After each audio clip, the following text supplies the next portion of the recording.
Antietam Battlefield, Maryland, September 17, 1862. The sky was still dark when the bugle call to wake the soldiers rang out. Thick morning fog rolled down over the cornfields, torn apart by cannon fire, draping everything in a cold, damp white veil. Elias Crow, a sergeant in the Union Army, stepped out of his tent like a ghost among hundreds of other shadows. The smell of gunpowder, sweat, and the cold metallic tang of blood had seeped deep into the very fabric of his uniform. He had been on the battlefield long enough to know that this silence was only temporary. In just a few hours it would be torn apart by the thunder of artillery, screams, and sounds Elias never wanted to remember again. When the sun crept over the horizon, the battle began. Antietam would become the bloodiest single day in American history. Over 22,000 dead, wounded, or missing in just one day. Elias saw comrades blown apart by cannon fire, bodies strewn everywhere, severed arms lying like discarded rags. He remembered vividly the face of a young soldier not yet 17, who only yesterday had proudly shown him a letter from his mother. That morning the boy lay still, eyes staring wide at the sky, lips still moving in an unfinished prayer. Elias bent down to close the boy's eyes, but the cold, stiff hand twitched. Startled, Elias stepped back. Just a nervous reflex, he told himself, though a chill ran down his spine. He had seen corpses move before. A few seconds after the heart stops, muscles can still contract. But this time Elias was certain he saw the boy's fingers curl tightly around his rifle. That afternoon, after the battle, Elias was ordered to join a small detail collecting the dead and bringing the wounded to a nearby field hospital. An old wooden house along the Sharpsburg Road had been turned into a hell of blood and groans. The stench of clotted blood, pus, and cheap antiseptic clung to the air, something Elias knew would stay in his memory forever. In a dark corner, an army surgeon was sawing through a soldier's leg without anesthesia. The man's screams tore through the air. Elias turned away, trying to find something else to do, but his eyes stopped on a table covered with a white sheet. Beneath the fabric, the outline of a human body was clear. He was about to walk past when the sheet stirred slightly. Elias pulled the cloth back. A pale face stared back at him, eyes half open, lips trembling. The man was not dead. Elias shouted for the doctor, but when he looked back, the body was still. The trembling had vanished. "You're hallucinating, Crow. You're exhausted," the doctor said. Elias stayed silent, his heart pounding. For the second time that day, he had seen the dead move. 3 days later, Elias's unit was assigned to guard a temporary cemetery at the edge of the battlefield, a place to bury those who could not be brought home. The graves were shallow, the freshly turned soil still wet, the wooden markers scrawled with names, or simply unknown. Night fell quickly. Fog crept between the rows of graves, making the headstones seem to float in midair. Elias sat beside a small fire, his Springfield rifle resting across his lap. The silence was so deep he could hear the faint crackle of burning embers.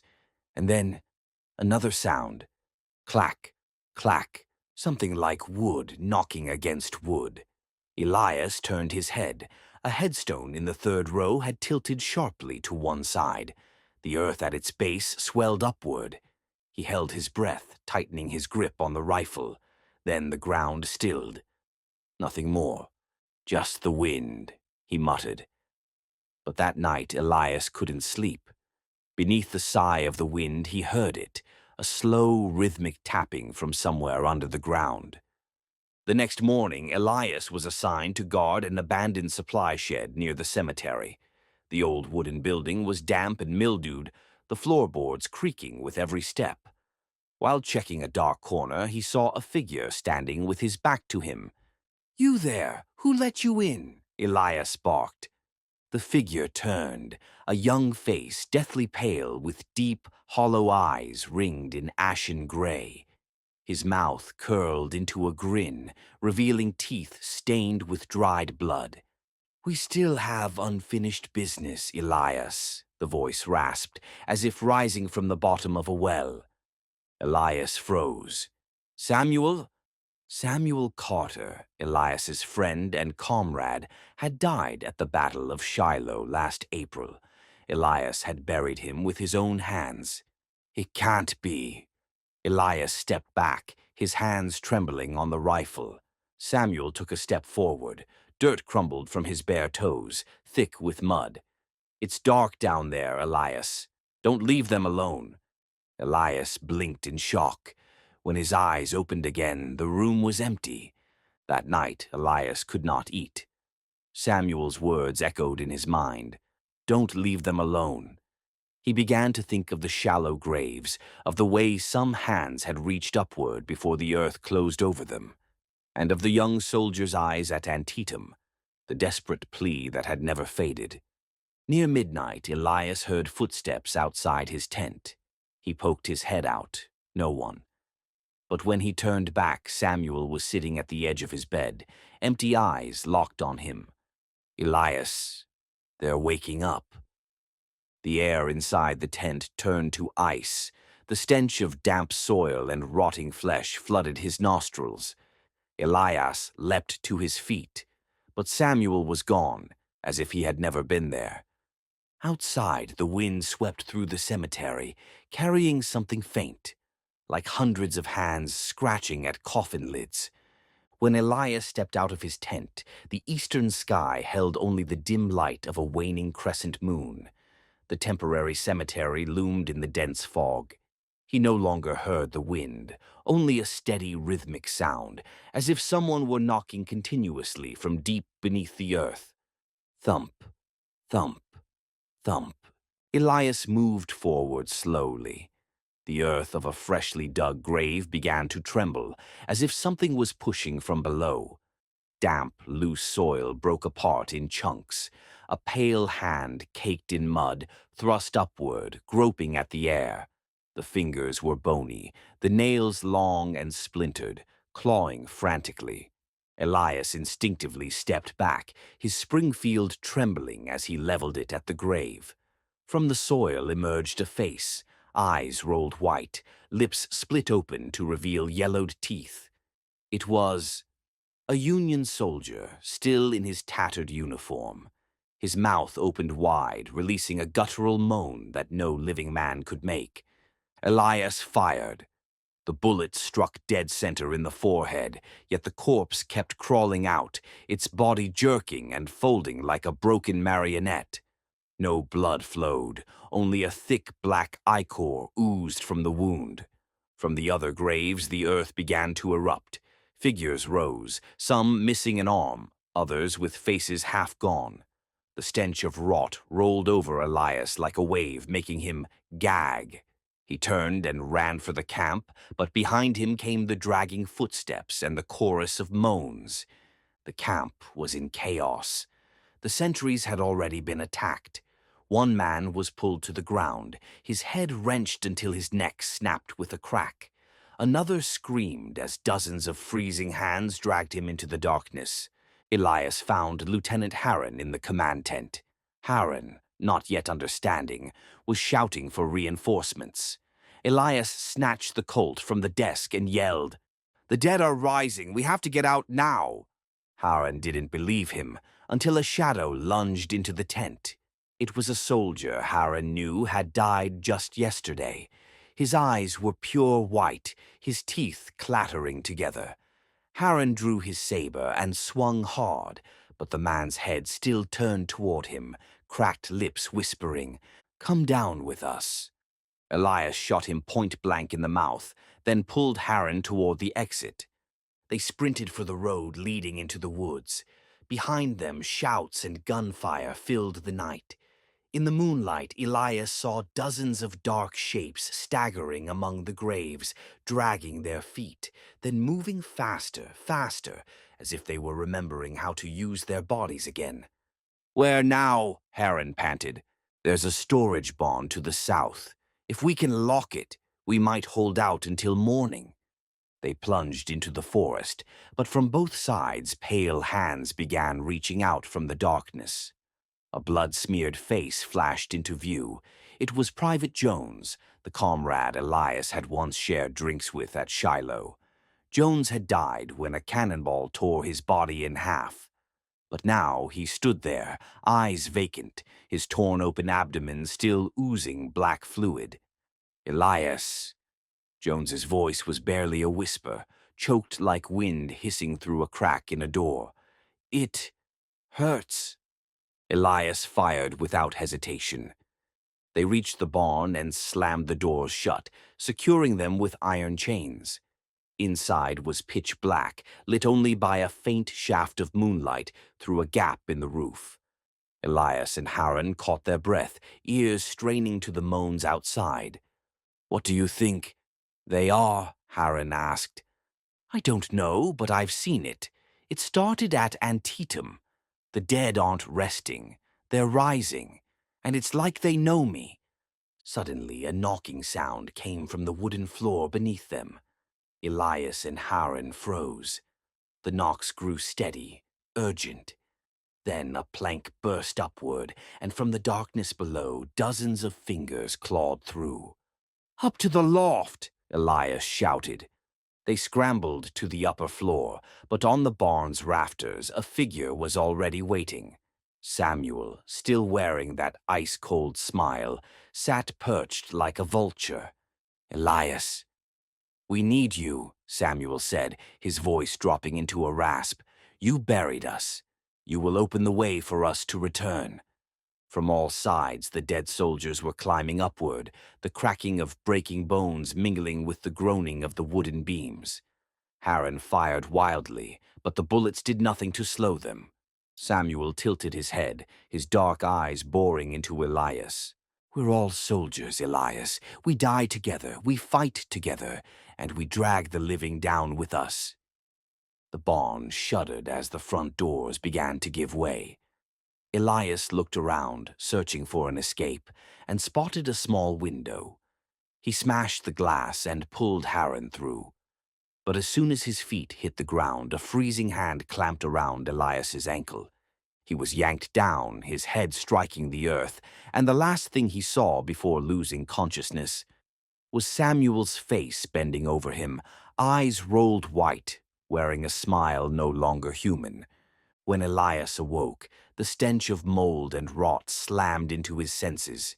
He realized he was lying in a dark room, the only light coming from thin cracks in the walls, where weak gray beams slipped through. The ground beneath him was cold, damp, and something soft squelched under his hand, a ragged scrap of cloth, soaked with mud and rotting flesh. Whispers filled the air around him, from nowhere and everywhere at once. Not one voice, but dozens, hundreds, overlapping, speaking in fragments that never formed whole sentences. Hungry. Lost my head, looking for my head. Blood. Warm blood.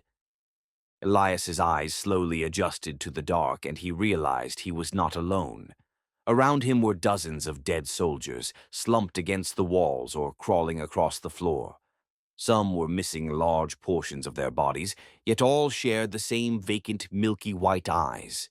In the center of the room stood Samuel, his posture straight as if reviewing troops. His face was no longer whole as it had been the last time Elias saw him. Half of it had rotted away, exposing the cheekbone and blackened sinews like scorched wires. "Elias," Samuel said, his voice echoing as if from the depths of a grave. "You buried us, one by one. You thought you were doing God's work, but in this war, there is no God. There is only us, and you." Elias realized his hands were bound with leather straps, so tight the blood barely flowed. He struggled, but Samuel leaned down, placing an ice-cold hand on his shoulder. "You will lead us out. We need the living to open the way. When daylight comes, they'll see you at the front, and they'll open the gates. Then every forgotten soul will pour forth. Elias shook his head, forcing himself to stay calm, but in the darkness the corpses began to stir. They rose together, shuffling toward him, their dragging footsteps mingling with guttural moans. "Why, won't you rest?" Elias croaked. Samuel tilted his head, his eyes like bottomless pits. "Because we died with no names remembered, because we died without real graves. You buried us here like sacks of sand. Tonight, Elias, you will come with us, or stay here, forever." Suddenly, a loud noise echoed from above. The ground shook, a shaft of light pierced the darkness as a plank was pried away. A face appeared. It was Haran. "Elias, quickly!" Haran shouted. Elias wrenched at the straps with all his strength, but they held fast. Haran tossed down a dagger, the steel blade stabbing into the dirt before Elias. Samuel stepped forward, stomping hard, pinning the weapon beneath his boot. "No, Elias, you belong to us." Elias didn't think. He lunged forward and sank his teeth into Samuel's arm. The flesh was rotten but unnaturally tough, and the taste was bitter, foul, overwhelming his mouth. Samuel roared, loosening his stance. Elias seized the moment, grabbed the dagger, slashed through the straps, and bolted toward the beam of light. But cold, dead hands closed around him instantly, yanking him back. A head dropped close to his face, eyes clouded, breath reeking of the grave. Haran reached down, shouting, "Take my hand." Elias reached up, feeling the warmth of the living for the first time in hours. Haran hauled him upward, and in an instant, Elias was free from the vile, grasping hands below. They ran through the forest, behind them rising the chorus of screams and the dragging shuffle of countless feet. Dark shapes poured from the gaps in the barn walls, so many that Elias couldn't count them. The ground beneath their boots seemed to tremble. "We can't let them reach the camp," Elias panted. "We stop them here." Haran understood immediately. They doubled back, heading for the stockpile of explosives the soldiers used for demolishing bridges. Elias set the fuse, his hands shaking but steady enough. As the first of the shadowed figures burst from the tree line, he yanked Haran away toward the forest's edge. A deafening explosion ripped the night apart. Fire roared skyward, consuming trees and soil alike. The dark shapes burned to ash, their screams twisting and writhing through the air before falling silent. The stench of charred flesh mixed with the stink of the grave, and Elias nearly collapsed. Dawn broke. The camp lay in ruins, only a handful of survivors left. No one believed Elias and Haran's story, except for those few who had glimpsed the shapes in the woods. The commanding officers decided the blast had simply wiped out a band of southern guerrillas hiding nearby. Elias didn't argue, but that night, as he lay alone in his tent, somewhere in the distance came a slow, deliberate knocking. Thump, thump, thump. He knew they weren't gone. They were only waiting. And one day, when the war was over, when everyone had forgotten, they would return and call his name again.